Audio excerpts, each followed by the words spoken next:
The acrid stench of burning timber and charred flesh hung like a death shroud over the Dakota Territory as October's bitter wind whipped through the smoldering remains of Milfield settlement. Eliza Hart pressed her spine against the blackened skeleton of Henderson's general store, her calico dress torn and stained with soot and blood that belonged to neighbors she'd shared morning coffee with just hours before. The silence that followed the final gunshots was more terrifying than the violence itself. A hollow, unnatural quiet that spoke of lives extinguished and dreams reduced to ash. Her hands trembled violently as she gripped the splintered fence post, wooden shards embedding themselves deep into her palms until blood mixed with dirt and soot. Through the drifting smoke, she could make out the twisted forms of people who that very morning had discussed the harsh winter ahead and the railroad's promises of prosperity. Samuel Anderson lay sprawled beside his overturned wagon, his arms still reaching toward his wife Margaret, their hands inches apart in death, as they had been in life. Old Pete from the grain mill had collapsed near his scattered inventory, his gray beard matted with crimson.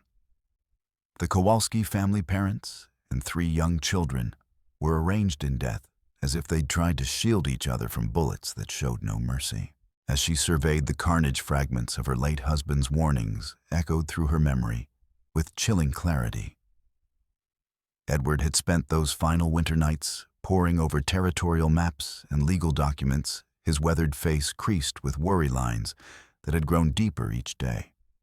"There's something rotten festering in this territory, Eliza," he'd said just 3 weeks before his fatal accident. "Silas Thorne's got his fingers wrapped around everything: land deals, railroad contracts, territorial appointments. That man's building an empire on blood, mark my words, even if no one's brave enough to prove it yet." She dismissed his concerns as the paranoid ramblings of a man who spent too much time alone with his surveying equipment and maps.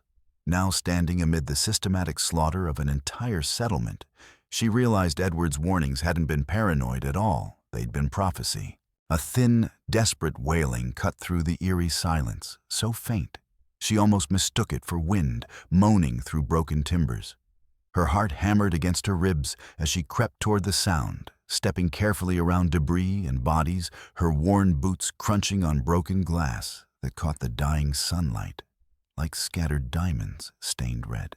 Behind the overturned wagon that had belonged to the traveling preacher, she found them 2 tiny infants, no more than days old, wrapped in a blanket that had once been pristine white, but now showed the dark stains of their mother's lifeblood. The babies were alive, impossibly alive, their small faces red from crying, but their tiny chests rising and falling with determined breaths in a world that had already shown them its cruelest face. Eliza gathered them against her chest, feeling their fragile warmth penetrate the cold fear that had settled in her bones. One had dark hair and bronze skin that spoke of mixed heritage, while the other was paler, but shared the same delicate features and stubborn chin. Twins born into a world that had greeted their arrival with massacre and flame. That's when she noticed the beadwork, an intricate amulet sewn into the corner of their blanket, with patterns in deep blue and crimson that she recognized from her 3 years on the frontier. Lakota craftsmanship, unmistakable in its beauty and precision. The geometric designs seemed to tell a story of protection and love, each bead carefully placed by hands that had known these children were coming and wanted to ensure they carried their heritage with them always. "Those children belong to my people." The voice emerged from the smoke behind her, low and steady as distant thunder. Eliza spun around instinctively, shielding the infants, to find herself facing a Lakota warrior. He stood perhaps 30 yards away, his buckskin clothing marked with soot, and his feathered war bonnet askew, several eagle feathers singed from fire. A Spencer carbine rested across his forearms, not yet aimed, but ready. Blood trickled from a gash on his forehead, and his dark eyes held the haunted look of someone who had witnessed unspeakable horrors. "Please," she whispered, her voice hoarse from smoke and terror. "They're just babies. Innocent babies who've done nothing wrong." The warrior's dark eyes studied her face with an intensity that made her feel exposed, then dropped to the infants in her arms. His expression shifted when he saw the beadwork on their blanket, and she caught a glimpse of something unexpected: recognition, perhaps even profound grief. "I am Tokala of the Thunder Horse clan," he said quietly, his English carrying only the slightest accent, each word carefully pronounced. "Our winter camp lies 3 miles north of here. It also burns this morning, same riders, same methods, same systematic execution of innocence." The sound of approaching hoofbeats cut through their conversation like a whip crack. 6 men on horseback crested the ridge, overlooking Milfield's ruins, silhouetted against the pale autumn sky, like harbingers of death returning to survey their handiwork. Even at this distance, Eliza could see the rifles in their hands and the casual, practiced way they sat their saddles, men who killed for money and slept soundly afterward. They returned to finish what they started. Tokala observed his voice, carrying no fear, only cold calculation. To ensure no witnesses survived to tell stories. Eliza's blood turned to ice as the full implications hit her. Dear God, they're coming back to kill anyone left alive. Tokala was already moving his moccasined feet silent on the blood-soaked earth. "Behind the fence posts. Move quickly but stay low. They have elevation and clear sight lines." Without wasting precious seconds on argument, Eliza scrambled after him, clutching the twins against her chest. They dropped behind the collapsed wooden rails just as the first rifle shot cracked across the settlement. The bullet splintered the post inches above her head, showering her with wood chips that stung her face. "Keep your head down," Tokala commanded, bringing his carbine to his shoulder with fluid grace.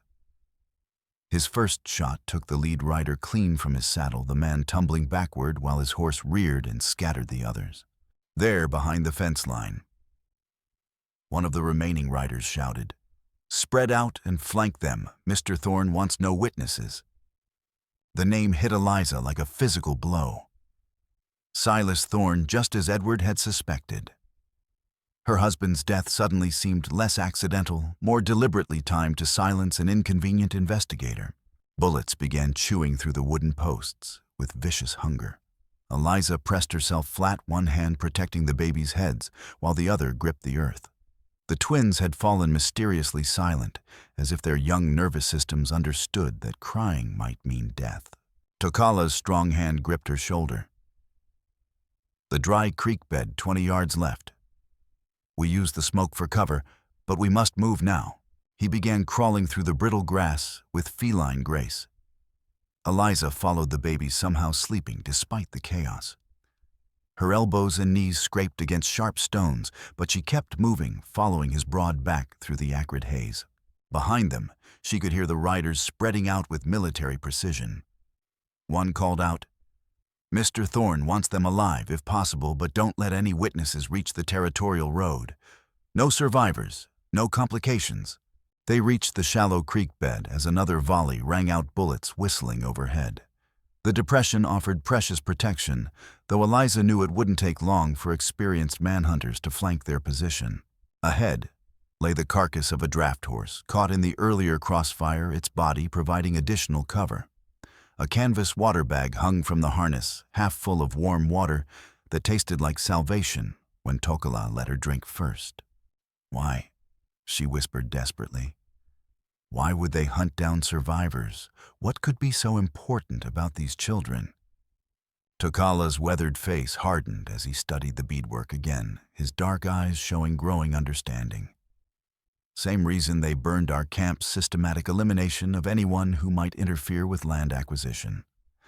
The railroad needs clear passage, and Thorne profits from making that happen, whatever the cost in innocent blood.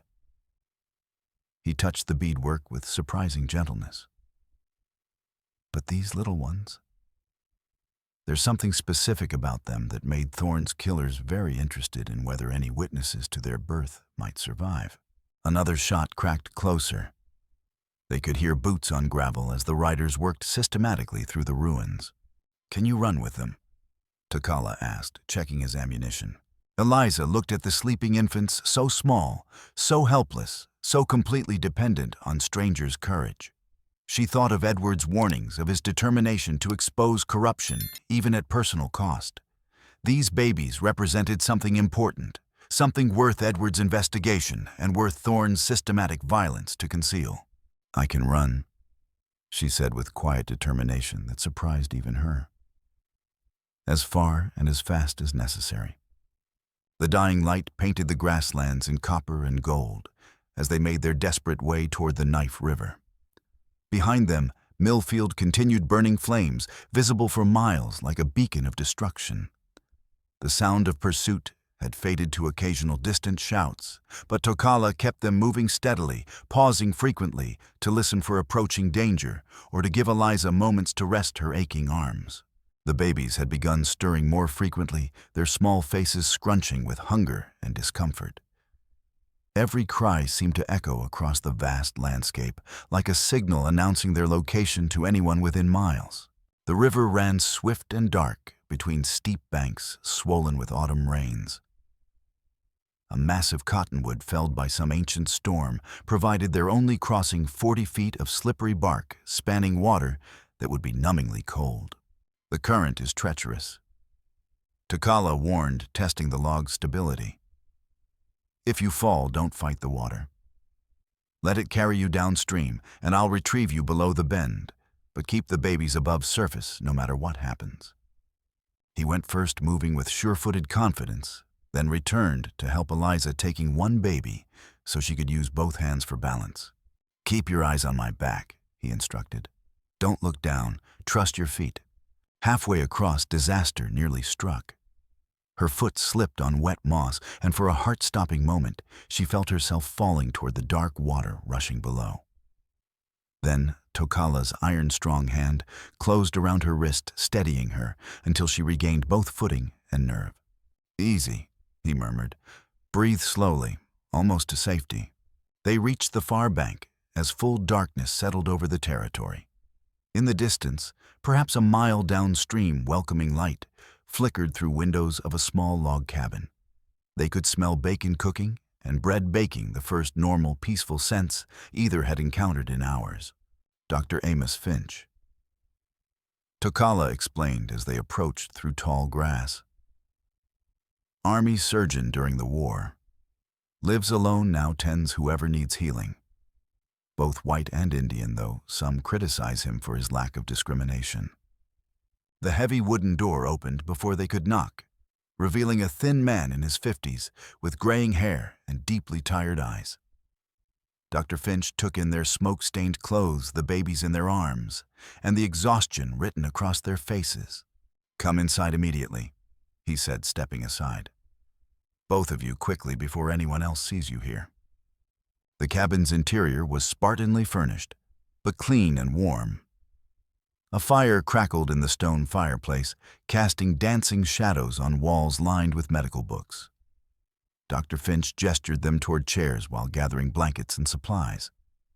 Eliza noticed his hands shook slightly, and her eyes were drawn to the half-empty bottle of laudanum on his surgical table, along with several empty bottles that suggested serious addiction. "I delivered them," Dr. Finch said quietly, not looking up from his preparations. 3 days ago in this very cabin. The most difficult labor I've attended in 15 years lasted nearly 12 hours, but both children came through strong, despite complications." His voice carried guilt and self-recrimination. "I should have. Dear God, I should have done so much more to protect them and their mother." "Protect them from what, Doctor?" Eliza asked gently. Dr. Finch's shoulders sagged, as if carrying unbearable weight. His hands trembled as he reached for the laudanum bottle, then pulled back. 2 weeks before the birth, a man came to me. Well-dressed, spoke with authority. Said there might be serious complications with a particular delivery, medical issues requiring absolute discretion. He stared into the fire as if seeking absolution. He offered $200 more money than I see in 6 months to keep quiet about whatever might transpire. I needed the money desperately. The laudanum grows more expensive as my tolerance increases and my army pension barely covers supplies. His voice broke slightly. I convinced myself I was simply maintaining patient confidentiality. But there was more to his story, something darker that made his hands shake with more than addiction. The truth is, he continued in a whisper, my need for laudanum didn't start with guilt over medical failures. It started 5 years ago when the same man who arranged that birth began using my medical services for a very different purpose. Dr. Finch moved to a cabinet and withdrew a leather journal, its pages filled with his careful handwriting. I was desperate for money to support my family back in Kansas City. This man, I learned later, it was Silas Thorne himself, began bringing me his associates for treatment. Gunshot wounds, knife cuts, broken bones from what were clearly violent confrontations. I never asked questions, just took his money and stayed quiet. His voice dropped even lower. But I overheard conversations while treating these men. Plans for eliminating families who wouldn't sell their land, discussions about bribing territorial officials, arrangements for making entire communities disappear. I realized I was patching up killers so they could go out and kill again. The full horror of Thorne's operation was becoming clear, a systematic campaign of terrorism and murder that had been operating for years with Dr. Finch's unwitting medical assistance, keeping the killers operational. When I finally understood what I was involved in and tried to refuse further cooperation, that's when he made his position clear.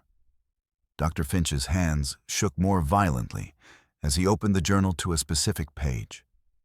He told me that my wife and daughter in Kansas City had been having such lovely walks to market each morning, always taking the same route at the same time. Such a shame, he said, how dangerous city streets could be for unprotected women. Dr. Finch closed his eyes, and when he opened them again, they held depths of pain that made Eliza's heart ache. He smiled the coldest smile I've ever seen and asked if I understood the importance of maintaining absolute silence about everything I'd witnessed. That's when I started drinking laudanum, not just for physical pain, but to numb the terror of what I'd become involved in. Your family, Eliza began softly, they died anyway. Dr. Finch said, his voice breaking completely.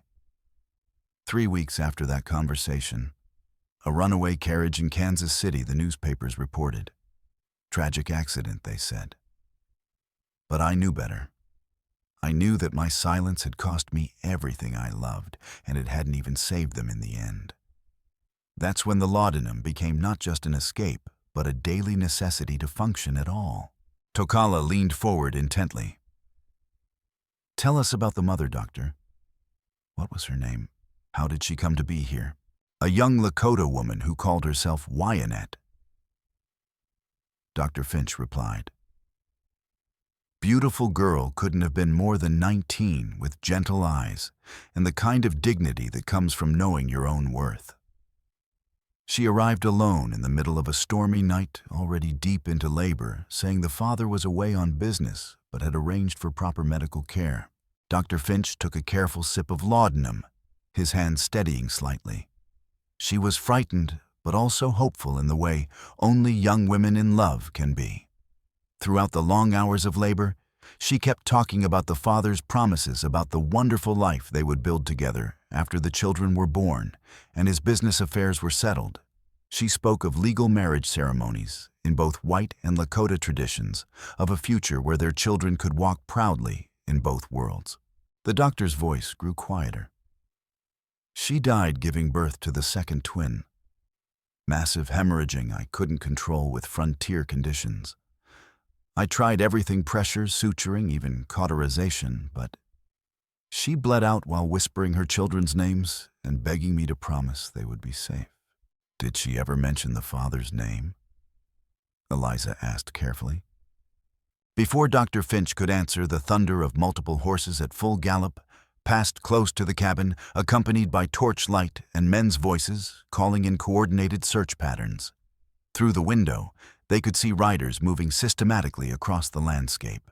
Dr. Finch immediately extinguished his lamp and motioned them from the window. They'll search here eventually, he whispered. I'm known for helping anyone, regardless of race or politics. You cannot remain safely." But even as he spoke, heavy footsteps approached the cabin's porch. Two men moving with the confidence of people who expected to find what they were looking for. "Dr. Finch," a voice called through the door. "Open up. We need to have a conversation." Dr. Finch gestured frantically toward a trap door hidden beneath a woven rug near the fireplace. "Storage space," he whispered. "Built during the Indian Wars. Get down there and don't make a sound, no matter what happens." As Eliza and Tokala squeezed into the cramped space beneath the cabin floor with the babies, they heard Dr. Finch open the door to his visitors. "Evening, Doctor," came a hard voice they recognized as belonging to one of the riders from Milfield. "We're looking for some folks who might have passed this way. A white woman and an Indian traveling with a couple of babies." "Haven't seen anyone matching that description," Dr. Finch replied with remarkable steadiness. "Been a quiet evening." Funny thing about tracking, Doctor, came another voice, this one with the cold precision of a professional manhunter. "Most folks don't realize how much trail they leave.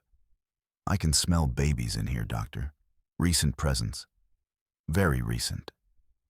What followed was the sound of men moving through the cabin, overturning furniture and checking every possible hiding place. In their cramped hiding space, Eliza held her breath while one of the twins began to stir restlessly. She pressed the baby gently against her chest, praying it wouldn't cry and betray their location. "Oh, where did they go, Doctor?" The voice was closer now, directly above their hiding place. "I told you I haven't seen anyone. You're welcome to search if you have proper authority." The sound of a gun being cocked was unmistakable.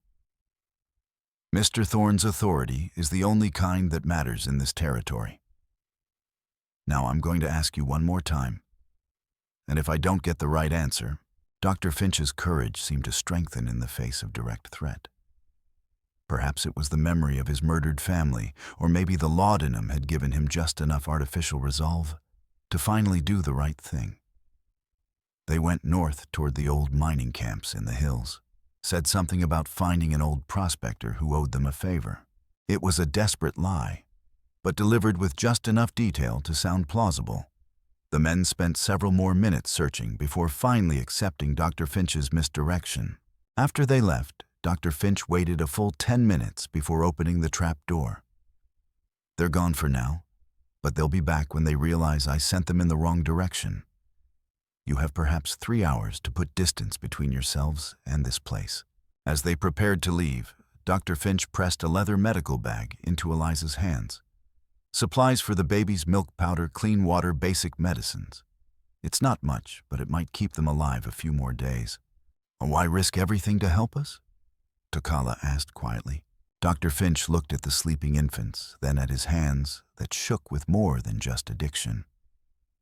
"Because I failed them once," he said finally. "Failed their mother, failed my own family, failed every oath I ever took as a physician. Maybe this is my chance to get one thing right before this laudanum finally kills me."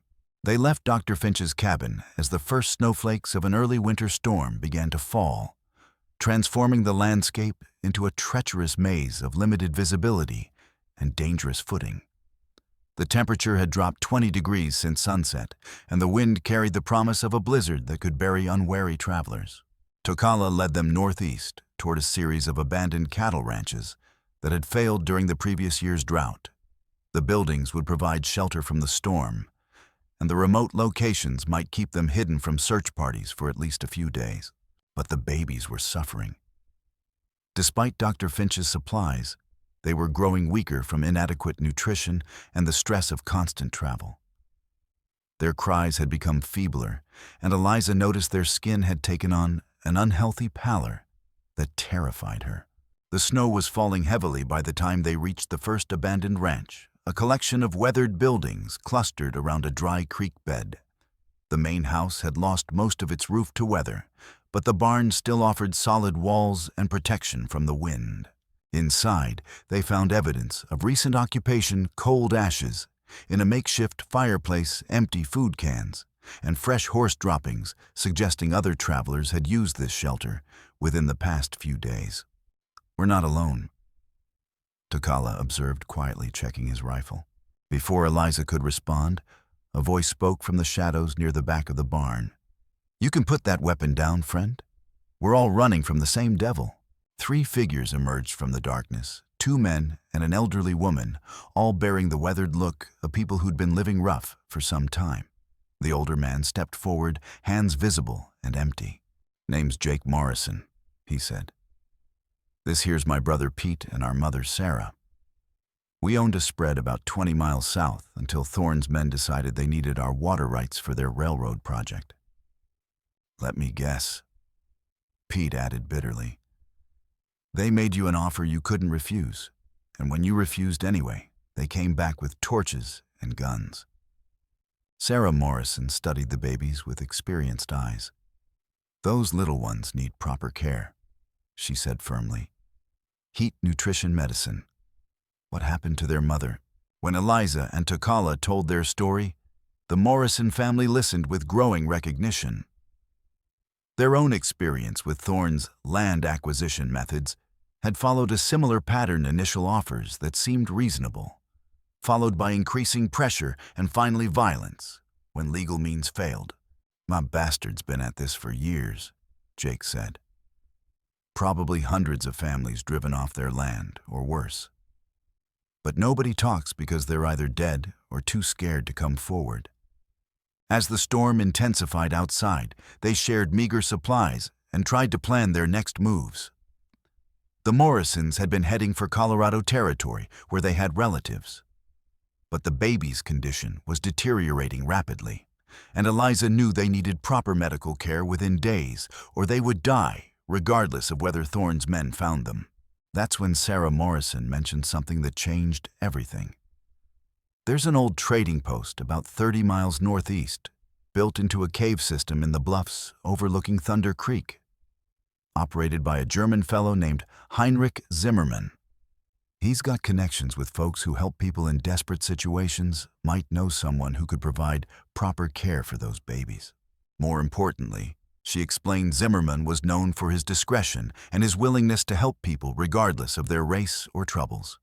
If anyone could provide the babies with medical attention and help them evade Thorne's manhunters, it would be Heinrich Zimmermann. But reaching the trading post would require crossing 40 miles of open country during a blizzard, with search parties still hunting them and 2 sick infants who might not survive the journey. They decided to travel together, the Morrison family providing additional protection and local knowledge, while Eliza and Tokala offered their skills in evasion and survival. Early the next morning, as the storm temporarily abated, they set out across the snow-covered grasslands toward Thunder Creek. The journey became a nightmare of cold exhaustion and constant fear. The snow was knee-deep in places, making travel slow and exhausting. The babies cried continuously from hunger and cold, their wails carrying across the landscape like signals to any pursuers within miles.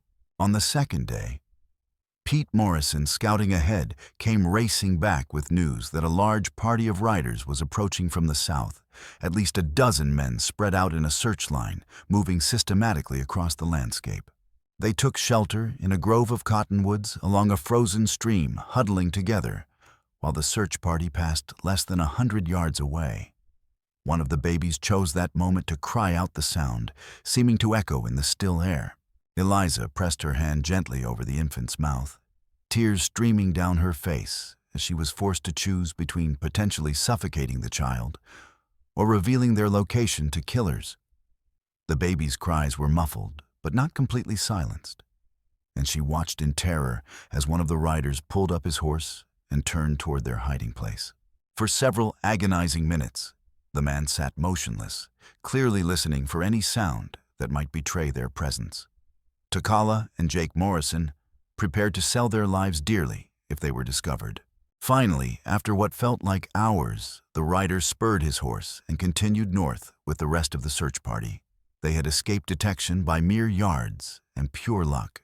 When they finally reached Heinrich Zimmermann's trading post on the third day, they were all on the verge of collapse from exhaustion and cold. The trading post was exactly as Sarah had described, built into a natural cave system that provided both concealment and protection. Warm light glowed from windows carved into living rock, and smoke rose from chimneys designed to disperse among natural formations. Heinrich Zimmermann was a bear of a man in his 50s, with a thick German accent and hands showing decades of hard work. But his eyes held kindness, and he took one look at their condition before ushering them into the warm interior. Mein Gott, he said, examining the babies with gentle hands. These little ones are very sick. Malnutrition, exposure, dehydration. We must get them warm and fed immediately. The trading post's interior was a marvel of frontier engineering. Multiple rooms carved from living rock, connected by tunnels widened and reinforced over years. Zimmermann had created not just a business, but a fortress that could shelter travelers in complete secrecy. While his wife Anna tended to the babies with the skill of someone who'd raised 8 children, Heinrich listened to their story with growing outrage. When they mentioned Silas Thorne's name, his expression darkened. That Schweinehund. He spat. He has been the ruin of good people throughout this territory. Just last month, a Norwegian family came through the Olsens fleeing Thorne's men after refusing to sell their farm. They made it within 3 miles of the Canadian border before... He shook his head sadly. Found dead in their wagon. Officially an Indian attack, but the Olsens had no enemies among the tribes.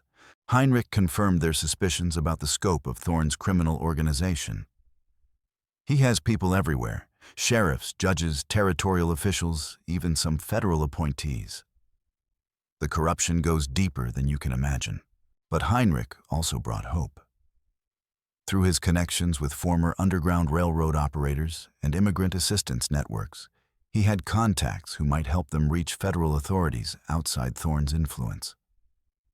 There is a territorial marshal named Vickers, he explained. Clean reputation, appointed directly from Washington. If anyone can bring justice, it would be him.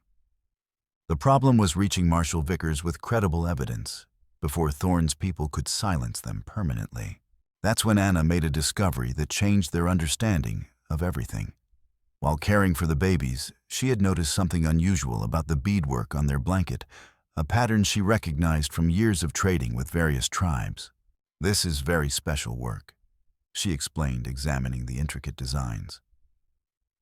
Not just decorative, but symbolic. These patterns tell a story, a love story between 2 people from different worlds, and a prophecy about children who would bridge those worlds. More importantly, she had seen similar work recently. 2 weeks ago, an old Lakota woman came through here. Very sick, badly injured, but she had beadwork identical to this pattern. Said she was looking for children who had been taken from her family. Eliza's heart leaped. Did she say her name, where she was going? Called herself Wochapi. She was heading south toward the territorial capital, said she had to find someone in authority who would listen to her story about murdered relatives and stolen children. This changed everything. If Wochapi was alive and had reached Broken Creek, she might have already contacted honest authorities. As a direct witness to the massacre at the Lakota camp, her testimony could provide crucial corroboration. But Heinrich's experience with corruption had taught him the importance of documentation in fighting powerful enemies. You need more than testimony, he explained. You need physical evidence, documents, financial records, something that proves the conspiracy's scope. That's when Eliza remembered Edward's final weeks. My husband was investigating irregularities in land sales throughout the territory. He had been collecting documents, making copies of official records. If those papers still exist, Edward's personal effects had been stored in the back room of the general store in Cedar Falls, their former home settlement 20 miles south. If his investigation materials had survived, they might contain evidence needed to expose Thorne's criminal empire. But retrieving those documents would require returning to populated areas where Thorne's men were actively searching. It would be extraordinarily dangerous, particularly with 2 sick babies needing constant care. After much discussion, they developed a desperate plan. The Morrison family would continue north toward Colorado Territory, taking the babies with them and Anna Zimmerman, who volunteered to provide medical care during the journey. Meanwhile, Eliza and Tokala would head south to Cedar Falls to retrieve Edward's documents, then continue to Broken Creek to find Wachapi and contact federal authorities. The separation was heartbreaking for Eliza, who had come to love the twins as her own children. As Anna prepared them for the journey north, Eliza held each baby one last time, memorizing their small faces and promising she would do everything possible to give them a future free from fear. "We'll be back for them," Tokala promised quietly. "One way or another, we'll make this right." Heinrich provided fresh horses supplies and detailed maps of the safest routes to Cedar Falls. "Be very careful," he warned.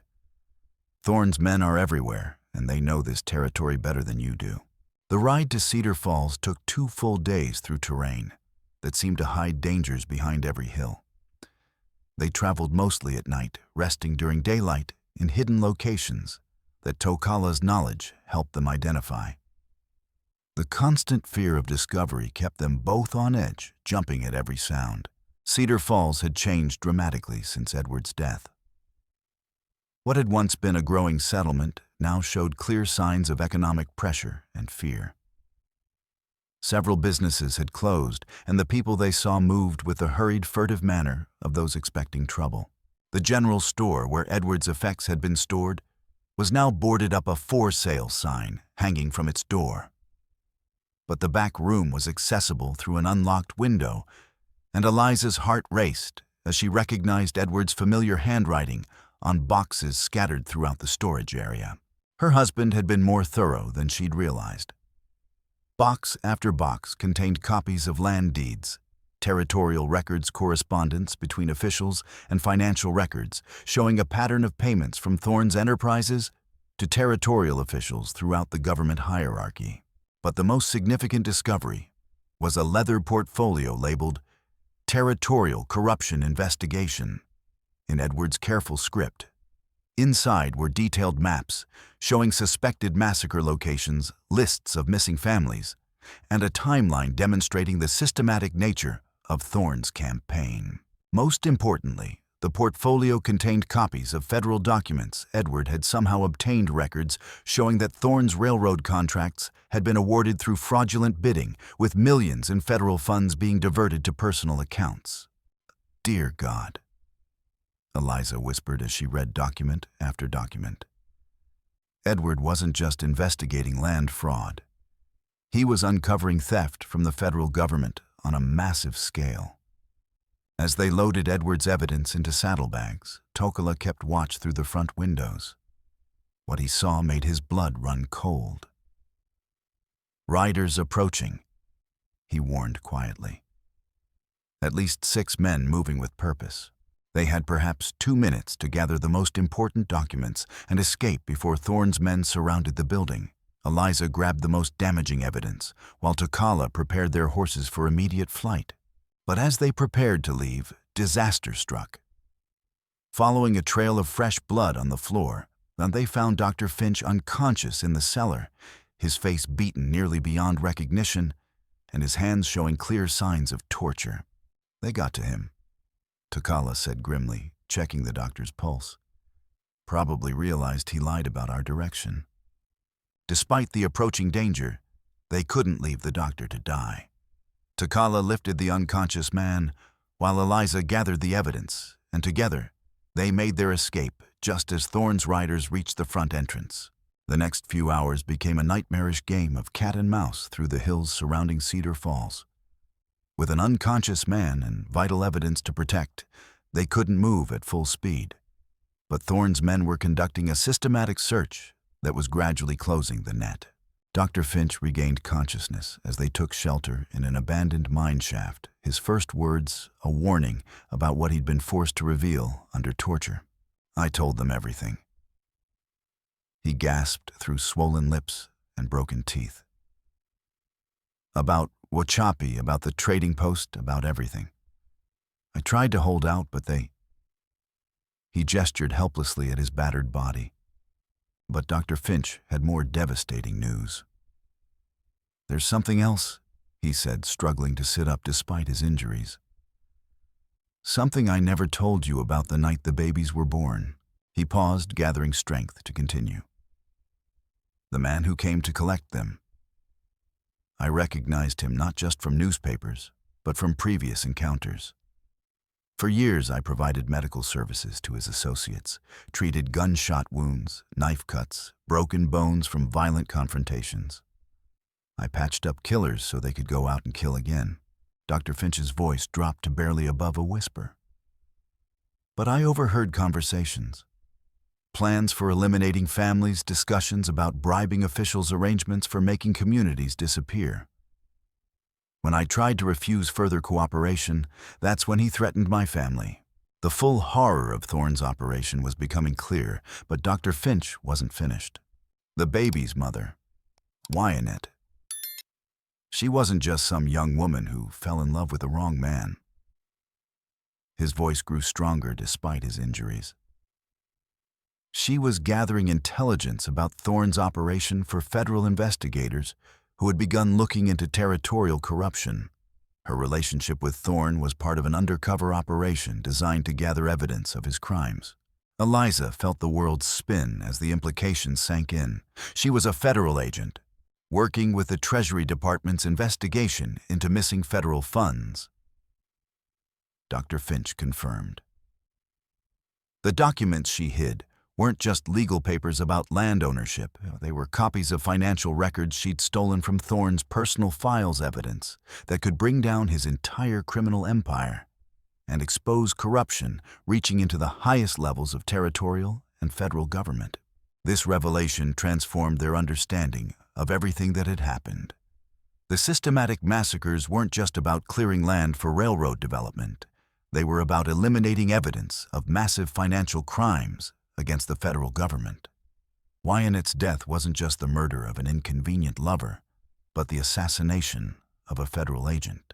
And the babies weren't just innocent victims. They were the children of a federal agent entitled to protection and support from the highest levels of government if they could reach the right authorities with proof of their mother's identity and mission. As they rode through the night toward Broken Creek, carrying Edward's evidence and Dr. Finch's testimony, they finally understood the true scope of what they were fighting. This wasn't just about seeking justice for murdered families or protecting 2 orphaned babies. It was about exposing a criminal conspiracy that had stolen millions in federal funds and corrupted the territorial government from top to bottom. But with that understanding came the realization of how dangerous their enemies truly were. They weren't just fighting local criminals, they were challenging a conspiracy that reached into the highest levels of power and had already demonstrated its willingness to kill anyone who threatened its interests. When they reached the outskirts of Broken Creek just before dawn, they found the territorial capital buzzing with unusual activity. Federal marshals were setting up checkpoints, and cavalry patrols were visible throughout the settlement. Something had clearly changed in their absence. They made contact with Deputy Owen Pike, who had been watching for their arrival based on intelligence received from an unexpected source. An old Lakota woman named Wachapi arrived here 5 days ago, Owen explained. She brought testimony about the massacres and evidence that corroborated reports I'd been receiving from other sources. When I combined her information with intercepts of Thorne's telegrams, I had enough to contact Territorial Marshal Vickers directly. Owen's face was grim as he continued. Marshal Vickers arrived yesterday with federal agents and a full company of cavalry. They've been building a case against Thorne's organization, but they needed witnesses and physical evidence to make arrests stick. What you've brought changes everything. The evidence Edward had gathered combined with Dr. Finch's testimony about Wyatt's true identity as a federal agent provided the missing pieces needed to build an airtight case against Thorne's conspiracy. The financial records proved massive theft of federal funds, while the testimony established a pattern of systematic murder to cover up the crimes. But Thorne wasn't going quietly. Word had reached him about the federal investigation, and he was preparing to flee the territory that very night aboard the northbound freight train.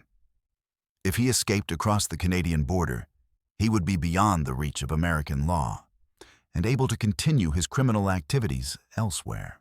Marshal Vickers assembled a team to intercept Thorne at the railroad station, but the confrontation would be dangerous. Thorne still had supporters among local officials, and his remaining gunmen were desperate enough to fight rather than face trial and execution. As they made their way to the railroad station that evening, Eliza carried Edward's evidence portfolio and thought about the babies depending on them to succeed. The story that had begun with 2 crying infants in the ruins of Milfield was about to reach its climax in a confrontation that would determine not just their own survival, but the future of justice in Dakota Territory. The northbound freight train was already taking on water and coal when they arrived at the station. Through the windows of the passenger car, they could see ordinary travelers preparing for the journey north, unaware they were about to witness the capture of one of the territory's most notorious criminals. Thorne appeared at the platform precisely at midnight, moving with the confidence of a man accustomed to having his orders followed without question. He carried a single traveling bag and wore his usual expensive suit, showing no signs of the panic that should have accompanied a man fleeing for his life. That confidence evaporated the moment he saw Marshal Vickers and the federal agents waiting for him. Silas Thorne.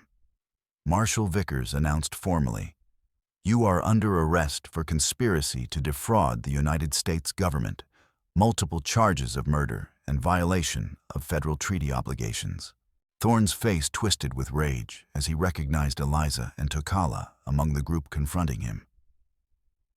"You have no idea what you're interfering with," he snarled. "I have friends in Washington, investors who depend on me. This will all be forgotten within a month." Eliza stepped forward, Edward's evidence portfolio in her hands and the weight of everything they'd endured lending strength to her voice. "Actually, Mr. Thorne, we have quite a lot of evidence that suggests otherwise." She opened the portfolio and began reading from Edward's careful documentation. Financial records showing the diversion of $3.2 million in federal railroad funds to your personal accounts. Correspondence proving your coordination with territorial officials in exchange for bribes. Maps documenting the locations of at least 17 massacres conducted to clear land for your developments. But it was Dr. Finch's testimony that delivered the final blow. Despite his injuries, the doctor had insisted on being present for Thorne's arrest. "And we have testimony proving that you murdered a federal agent," he said, his voice gaining strength with each word. "Agent Wyatt White Elk was working undercover for the Treasury Department when you discovered her true identity and had her killed to protect your conspiracy." Thorne's composure cracked completely as he realized the full extent of his exposure. "That's impossible," he said desperately. "I destroyed all evidence of her activities. There's no way you could prove the documents she hid in the mission," Tokala said quietly, "included copies of her official orders and regular reports to her superiors in Washington. Everything you thought you destroyed was backed up and hidden where you'd never think to look." The federal agents moved to place Thorne in custody, but he made one last desperate attempt to escape. Drawing a concealed derringer, he grabbed a nearby passenger as a human shield and backed toward the train. "Let me board that train, or this innocent man dies," he threatened. But Thorne had underestimated the resolve of people who had suffered too much to be intimidated by his threats. Wachapi, who had been waiting quietly in the shadows, stepped forward with the dignity of someone who had survived unimaginable loss. "You have taken everything from my family," she said in clear accented English that carried across the platform. "My niece, my people, the children you tried to murder. But you have not taken our courage, and you will not escape justice for your crimes." Her words seemed to give strength to everyone present.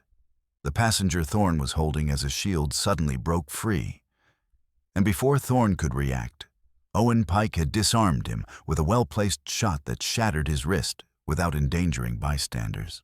As federal agents finally placed Thorne in custody, he looked around at the faces of people whose lives he'd tried to destroy.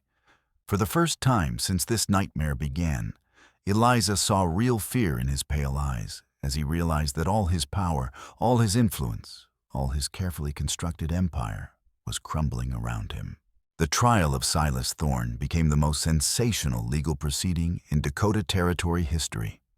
For 3 weeks, the territorial courthouse in Broken Creek was packed beyond capacity as witness after witness took the stand to testify about the systematic campaign of violence, fraud, and murder that Thorne had orchestrated. Dr. Finch, his hands finally steady after beginning treatment for his addiction, provided crucial testimony about his forced participation in Thorne's medical cover-up operations and his knowledge of Wyanette's true identity as a federal agent. His detailed records and bitter regret made for compelling testimony that left no doubt about the scope of Thorne's criminal enterprise. Wachapi, speaking through a translator but occasionally lapsing into perfect English when emotion overcame diplomatic protocol, described the massacre of her family and identified Thorne's associates as the perpetrators. Her testimony proved particularly powerful when she explained the cultural significance of the beadwork and confirmed its connection to her murdered great-niece. Owen Pike presented the intercepted telegrams and other evidence that had first alerted federal authorities to the conspiracy. His careful documentation of the investigation demonstrated how deeply Thorne's corruption had penetrated local government institutions. But perhaps the most damaging testimony came from Eliza herself, who presented Edwards' complete investigation into territorial corruption and testified about finding the babies in the ruins of Milfield. When combined with the evidence of Wyanette's federal agent status and the financial records proving massive theft, it painted an unmistakable picture of premeditated crimes against both territorial residents and the federal government. The defense attorney, imported at considerable expense from Chicago, tried desperately to argue that the evidence was fabricated or that Thorne was merely a businessman caught up in frontier violence beyond his control. But the documentation was too extensive, the witness testimony too consistent, and the pattern of crimes too clear to be dismissed as coincidence or misunderstanding. When the jury returned after less than 3 hours of deliberation, and their verdict was unanimous on all counts: guilty of conspiracy to defraud the federal government, guilty of multiple counts of murder, guilty of operating a criminal enterprise, and guilty of numerous violations of federal treaty obligations.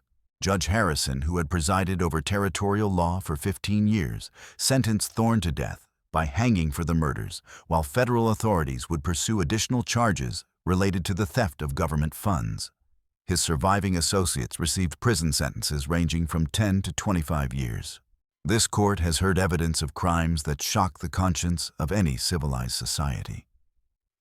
Judge Harrison said in his final remarks, "The systematic murder of innocent families, the corruption of public officials, and the theft of funds intended for territorial development represent a betrayal of every principle upon which our democracy is founded.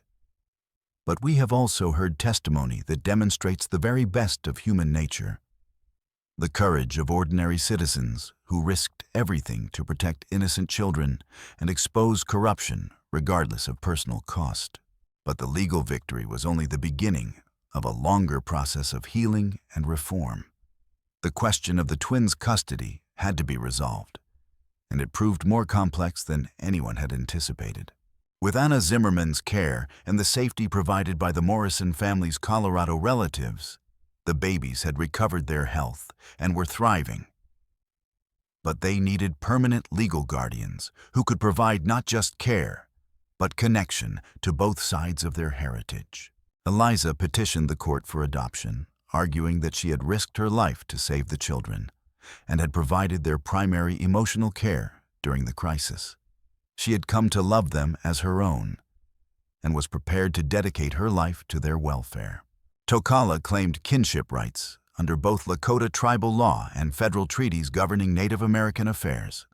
As the children's blood uncle and their only surviving relative, he argued that they needed connection to their cultural heritage to develop healthy identities in a world that would often be hostile to people of mixed race. After weeks of deliberation and consultation with federal authorities responsible for Native American affairs, Judge Harrison crafted an innovative solution. Rather than awarding sole custody to either party, he granted primary legal guardianship to Eliza, while formally recognizing Tokala's rights as blood relative and cultural mentor. The children would live primarily with Eliza, who would provide day-to-day care, medical attention, and formal education.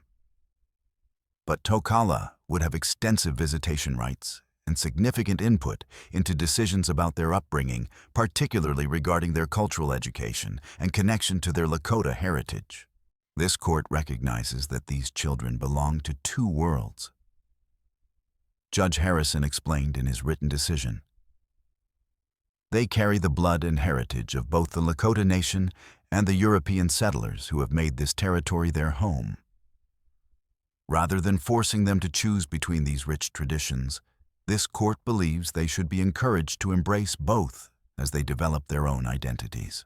The arrangement wasn't without critics, but for Eliza and Tokala, who had risked everything together to save the twins and seek justice for their murdered parents, it felt like a fair compromise that honored everyone's legitimate interests. 6 months after the trial, on a warm spring afternoon that painted the Dakota grasslands in shades of green and gold, Eliza and Tokala sat on the porch of her expanded house outside Broken Creek, watching the twins take their first tentative steps in the soft grass of their front yard.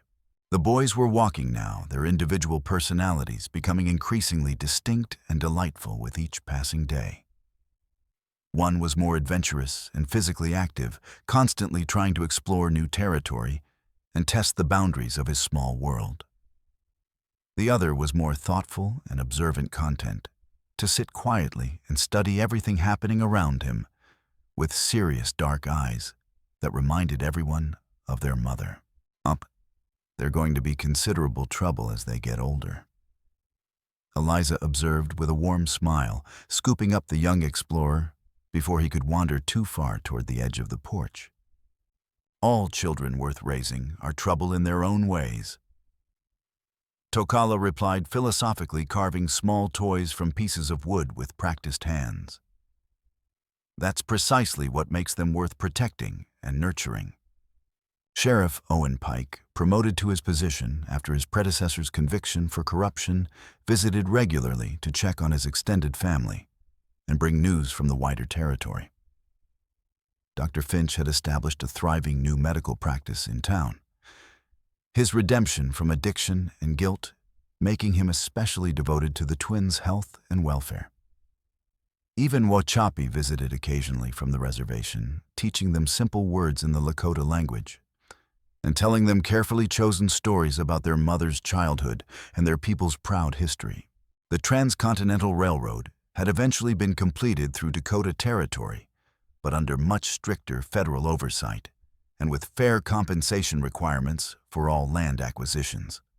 The territory was changing rapidly as new settlers arrived, and new towns sprang up along the rail lines, but the changes were occurring within the rule of law rather than through violence and corruption. "Do you ever regret the choices you made?" Eliza asked as sunset painted the vast prairie in brilliant shades of orange and purple. "Giving up your traditional way of life to help raise these boys in a world that's neither fully white nor fully Lakota." Tokala watched the children play with the wooden animals he had carved for them during long winter evenings, his weathered face peaceful in the golden light. "I often think about what my sister Wyanette would have wanted for her children," he said finally. "She chose to love someone from a different cultural world, to undertake a dangerous mission that she knew might cost her life to bring children into existence, knowing they would face unique challenges because of their mixed heritage." He paused to help one of the boys, who had stumbled, steadying him with gentle hands. "But she also chose to fight for their future, to hide evidence that would protect their rights and inheritance even after her own death. She was willing to sacrifice everything to ensure they would have the chance to grow up free from the corruption and violence that plagued this territory."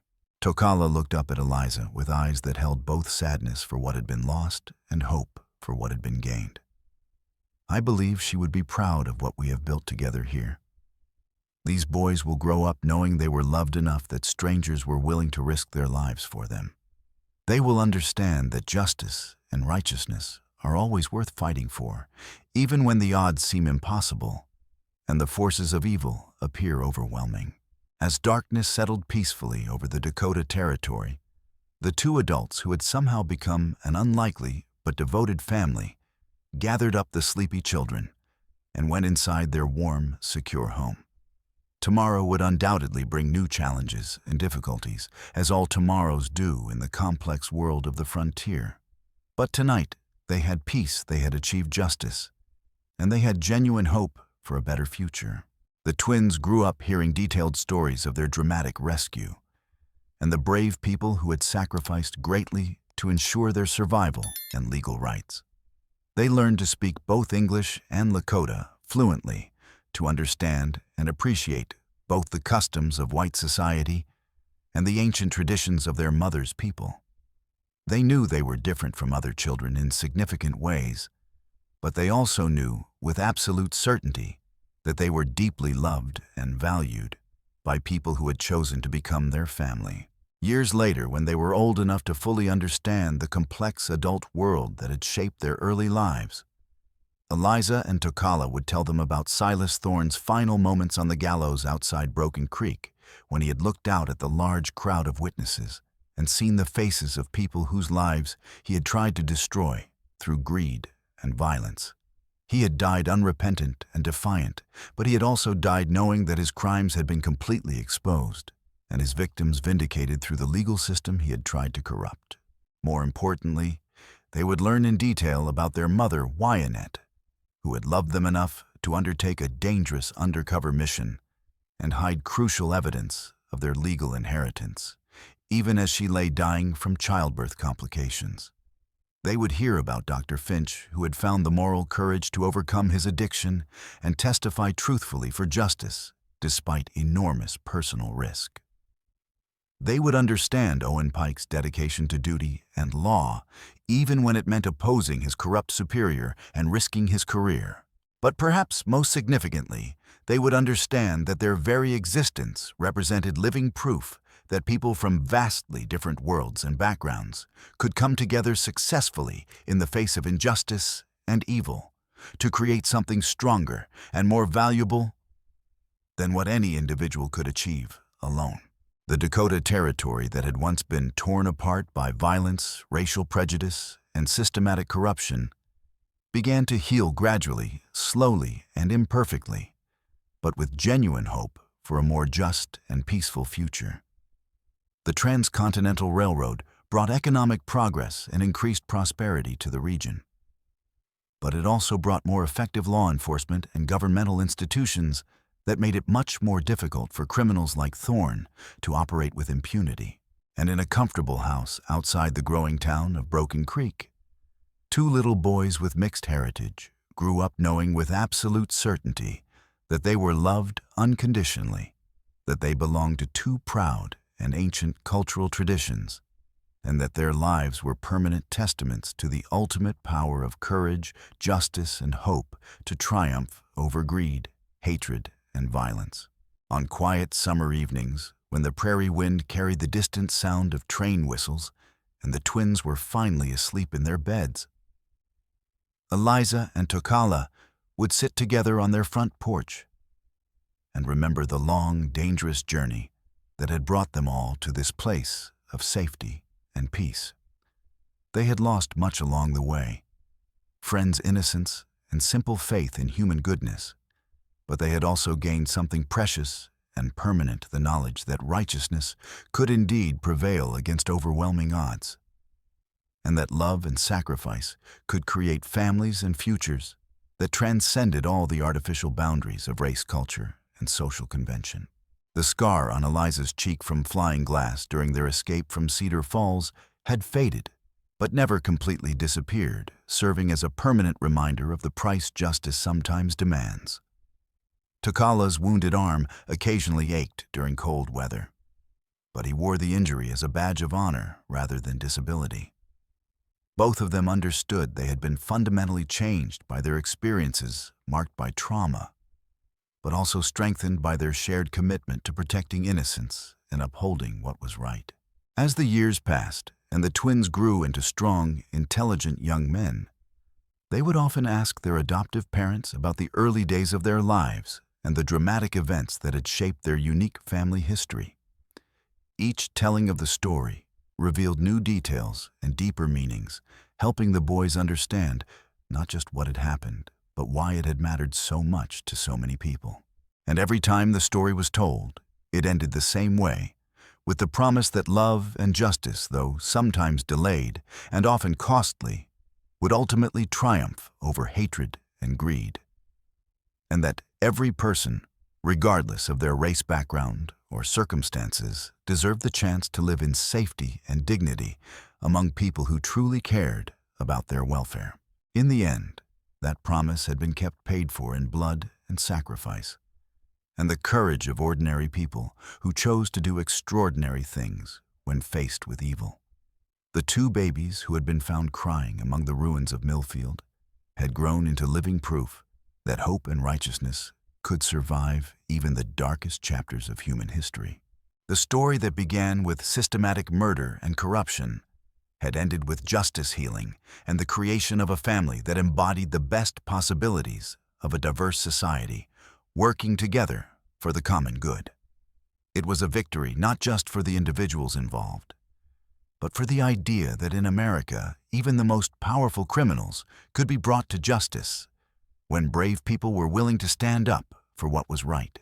As dawn broke over the Dakota Territory on another peaceful morning, painting the endless grasslands in shades of gold, and promised the Hart Tokala family began another day in the life they had fought so hard to create and protect.